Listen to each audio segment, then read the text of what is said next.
Hello friends. आपका स्वागत है आपके अपने ही यूट्यूब चैनल डीवी स्टॉक्स में। आज हम जिस कंपनी के बारे में बात करने जा रहे हैं उसका नाम है ग्लोबस स्पिरिट। ग्लोबस स्पिरिट एक अल्कोहलिक ब्रेवरेज मैन्युफैक्चरिंग कंपनी है। इसके प्रोडक्ट अभी मार्केट में आप देखेंगे तो बहुत ज़्यादा अभी इतना नहीं है। ये एक्चुअली देसी सेगमेंट में ज़्यादा काम करती है अभी तक जो हम देखते हैं मार्केट में। और जो हमारा जैसे कहते हैं इंग्लिश, जिसको हम नॉर्मली अब इस लैंग्वेज में यूज़ करते हैं, इंग्लिश सेगमेंट जो होता है जिसको, उसमें अभी ये थोड़ा-सा कम है। लेकिन इसमें मुझे जो नज़र आता है जिसकी वजह से मैं इसको आज कंसीडर कर रहा हूँ, उसका कारण था ये एक अंडर वैल्यूड स्टॉक है। इस वजह से हम इसको यूज़ कर रहे थे। इसका अगर आप देखेंगे स्टॉक पीई की बात मैं करूँ, तो स्टॉक पीई 21.5 है और इंडस्ट्री पी देखें तो 30 है। इस हिसाब से अगर देखा जाए तो काफ़ी अंडर वैल्यूड स्टॉक है। आरओसी आप इसका देखिए 18.5 बहुत अच्छा है। आरओई 14.7 है जो काफ़ी अच्छा माना जाता है। नंबर ऑफ स्टॉक्स देखेंगे तो 2.88 है। तो इस हिसाब से हमें लगता है कि ये काफ़ी, अभी देखिए इंटरेस्टिंग वैल्यू भी देखें अगर इसकी तो 981 है, जबकि करंट प्राइस जो है 923 है। मतलब किसी भी आप कंपनी का देखेंगे तो ये तो एटलीस्ट इससे तो बहुत ऊपर चला जाता है। लेकिन यहाँ ये इससे भी कम है, इंटरेस्टिंग वैल्यू से भी कम आ रहा है। तो इस वजह से भी आप कंसीडर कर सकते हैं इसको। पीईजी रेशियो देखिए 0.28 है। ये 1 से कम कितना भी हो, वो अच्छा स्टॉक माना जाता है फ्यूचर ग्रोथ के लिए। तो कुछ चीज़ें हैं जिसकी वजह से माना जा सकता है कि ये एक अंडर वैल्यूड स्टॉक है। डेट देखेंगे 291 करोड़ का है, जो बहुत ज़्यादा नहीं है क्योंकि मार्केट कैप ही आप देखेंगे 2659 करोड़ है। तो उस हिसाब से देखें तो 291 करोड़ का डेट बहुत ज़्यादा नहीं होता है। दूसरी, आगे बढ़ते हैं हम थोड़ा, बिज़नेस देख लेते हैं कंपनी का। तो आप कंपनी का बिज़नेस जब हम देखते हैं तो आप अगर इसका इनपुट देखें क्या-क्या इनपुट हम इसमें यूज़ करते हैं। एफसीआई जो है, जो राइस एफसीआई के पास होता है, जो खराब हो जाता है या जिसको हम कहते हैं डिस्ट्रॉय हो जाता है एक तरीके से, जो ह्यूमंस के लिए उतना यूज़फुल नहीं होता है। उस राइस को, डैमेज राइस है और भी चीज़ें हैं, ये चीज़ें इसका इनपुट की तरह काम करती हैं। दूसरी चीज़ होती है कि पावर सोर्स क्या यूज़ कर रहे हैं, क्योंकि ये हो गया एक हमारा इनपुट मटेरियल जिसको हम यूज़ करेंगे। दूसरी होती है कि पावर सोर्स क्या यूज़ किया, तो वो भी हम इसमें यूज़ कर जैसे देख रहे हैं कॉल है, कॉल के अलावा आपका बायोमास है, इसमें रिन्यूएबल एनर्जी भी यूज़ की जाती है, जो अभी थोड़ा कम है इस केस में। ये हमारा इनपुट हो गया है। ये प्रोसेस पूरा इसमें आप देखेंगे, ये सारा प्रोसेस है। उसके बाद जो आउटपुट है, जो कहते हैं जो कंज्यूमर प्रोडक्ट कह सकते हैं, और एक तरीके से जो भी मतलब हमें आउटपुट में मिल रहा है वो है आईएमआईएल है। आईएमआईएल होता है एक तरीके से इंडियन मेड इंडियन लेकर। इसमें नॉर्मली जो आपकी आती हैं वो आती है जैसे देसी दारू जैसी टाइप चीज़ आती है। और इसी तरीके से आईएमएफएल बिज़नेस है जिसमें है इंडियन मेड फॉरेन लिकर। तो ये चीज़ें, ये 2 तरीके के इसके बिज़नेस हैं, 2 तरीके का आउटपुट कह सकते हैं आप, कंज़्यूमर सेगमेंट में। ये कंपनी नॉर्मली 2 सेगमेंट में काम करती है। अगर हम देखें तो एक होता है इसका बिज़नेस सेगमेंट, जो सॉरी मैन्युफैक्चरिंग सेगमेंट है, और एक है इसका कंज़्यूमर सेगमेंट। नॉर्मली ये जो आपको मार्केट में हम देखते हैं कि हमें कम प्रोडक्ट इस कंपनी के दिखाई दे रहे हैं, उसका एक रीज़न ये भी है कि थोड़ा-सा मैन्युफैक्चरिंग सेगमेंट जो है इसका ज़्यादा रेवेन्यू में ज़्यादा कवर करता है, और आपका कंज्यूमर सेगमेंट जो है वो कम कवर करता है। इस वजह से भी, और ये धीरे-धीरे ग्रो कर रही है। आप देखेंगे अभी काफ़ी स्टेट्स में दिखाई देने लगी है, दिल्ली में भी दिखाई देने लगे इसके प्रोडक्ट। तो आने वाला फ्यूचर, इसी वजह से मैंने इसको फ्यूचर मल्टीबैगर का नाम दिया है। अब इसके कुछ पीयर्स देख लेते हैं। जैसे ये इसके टॉप पीयर्स हैं। इसमें यूनाइटेड स्पिरिट देखिए, अब इसका जैसे आप देखें यूनाइटेड स्पिरिट देखिए, इसका पीई देखिए 62.27, और इसका पीई कितना है 21.5। आप देखिए गैप खुद ही आपको नजर आएगा। पीईजी रेशियो देखिए 5.38 यूनाइटेड स्पिरिट का। तो इस वजह से ही मैंने इसको कंसीडर किया है, इसीलिए मैं इसको कह भी रहा हूँ फ्यूचर मल्टीबैगर। लेकिन फिर भी मैं आपको ये कहता हूँ कि कोई भी कहे, मैं कहूँ या कोई भी कहे, कभी भी किसी के कहने से बाय सेल नहीं होती है। ये हमारी ऐसी कोई रिकमेंडेशन है भी नहीं कि इसको आपको बाय करना है या कुछ होल्ड करना है, कुछ नहीं, सब रिसर्च आपको अपनी करनी है। ये मेरी रिसर्च है या ये कहें कि मेरा कंसिडरेशन है जिसको मैं आपके सामने दे रहा हूँ, लेकिन आपके ऊपर कोई प्रेशर नहीं है, आप अपने हिसाब से कंसीडर करें। ये जस्ट फॉर एजुकेशनल पर्पस के लिए वीडियो बनाई है। अच्छा, अभी हम चलते हैं जैसे कि सेकंड देखिए यूनाइटेड ब्रेवरीज है, अब इसका देखिए पीई कितना है 141। तो 1 बहुत गैप है। मतलब हम स्टॉक की बात कर रहे हैं उसका पीई है 21.5 और कहाँ ये 141। आप गैप देखिए इस चीज का। रेडिको खैतान का देखिए 80.52। एक ह्यूज डिफरेंस है। तो उस हिसाब से मैं शायद हो सकता हूँ मैं सही हूँ, लेकिन फिर भी आप अपनी तरफ से देखिएगा। अब देखिए तिलक नगर इंडस्ट्रीज 42.29 और ग्लोबल स्प्लिट आप देख रहे हैं 21.5 और पी रेशियो पीजी रेशियो देखिए 0.28 किसी का भी नहीं है। तो इस वजह से ही अभी हम एक चीज और देख सकते हैं। नंबर ऑफ शेयर्स आप देखेंगे तो 72 करोड़ हैं, 26 हैं। इसमें आप देखिए 2.88 सबसे कम है। मतलब जितने भी आप ये टॉप 5 देख रहे हैं उनमें सबसे कम स्टॉक बेस है। इक्विटी बेस जिसको हम कहते हैं सबसे कम है। तो इस वजह से भी इसके ग्रोथ प्रोस्पेक्ट्स ज़्यादा हैं। अभी अब ये देखिए, टोटल जो इसकी कैपेसिटी है जो इस वक़्त अल्कोहल में है 765 केएलपीडी। ये टोटल कैपेसिटी है जिसमें कुछ अभी अंडर कंस्ट्रक्शन है, जिसमें 400 केएलपीडी जो है अंडर कंस्ट्रक्शन है।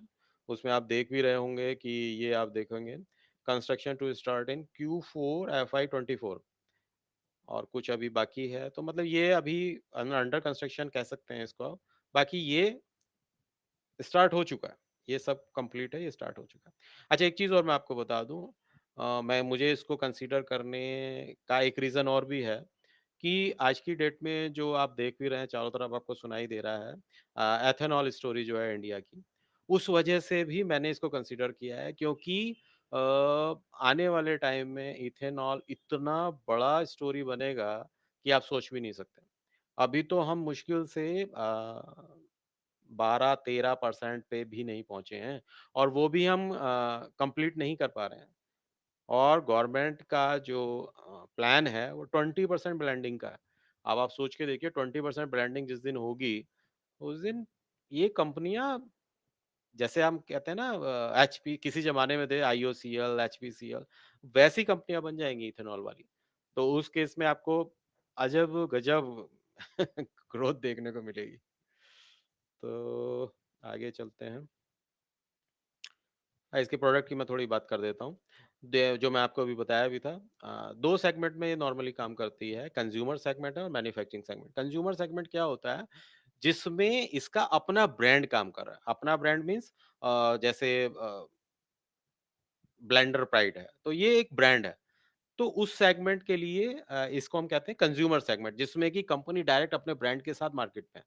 एक होता है मैन्युफैक्चरिंग सेगमेंट। मैन्युफैक्चरिंग सेगमेंट वो होता है जिसमें कंपनी अपना ब्रांड यूज़ नहीं कर रही है, मैन्युफैक्चरिंग कर रही है। मतलब एक जो अल्कोहलिक लिक्विड है उसका मैन्युफैक्चरिंग हो रहा है लेकिन वो ब्रांड अपना यूज़ नहीं कर रही है।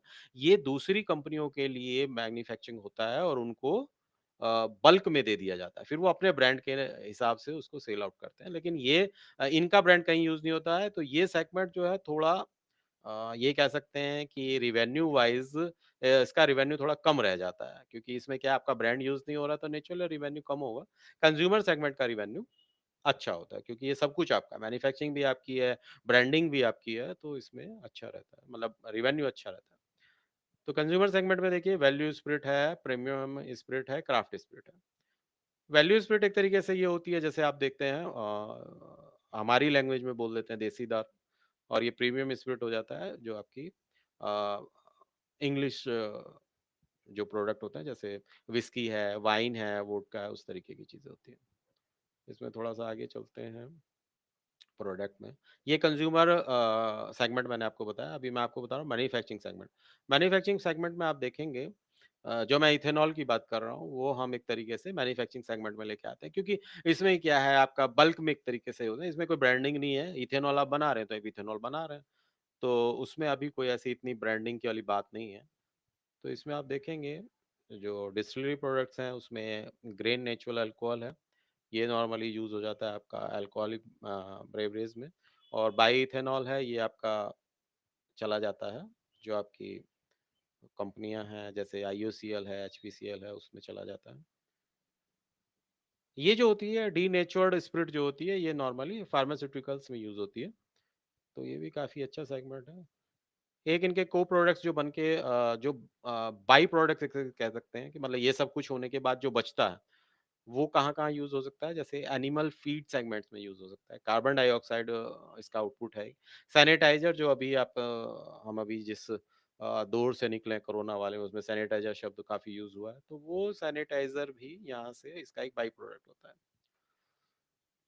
तो मतलब ये मेरी सोच है, आप अपने हिसाब से देखें। क्वार्टरली रिज़ल्ट भी देख सकते हैं, तो सेल्स इस बार पहले से ज़्यादा है, मतलब मार्च 23 से ज़्यादा है। पीछे दिसंबर 22 में से तो कम है, लेकिन मार्च से ज़्यादा है। तो उस हिसाब से देखें प्रॉफ़िट, लेकिन प्रॉफ़िट आप देखेंगे तो वो यहाँ पर इसमें मार्च से भी ज़्यादा है, दिसंबर से भी ज़्यादा है। तो मतलब एक तरीके से ये देखिए आप कि कंसिस्टेंट ग्रोथ है। इसीलिए मैंने इसको एज़ ए फ्यूचर मल्टीबैगर इसको शब्द दिया है। मतलब बहुत ज़रूरी नहीं है कि जो मैं बोल रहा हूँ वो सब सच ही है और वो सच होगा ही, लेकिन फिर भी आप कंसीडर कर सकते हैं अगर आपकी रिसर्च और मेरी रिसर्च मैच करती है।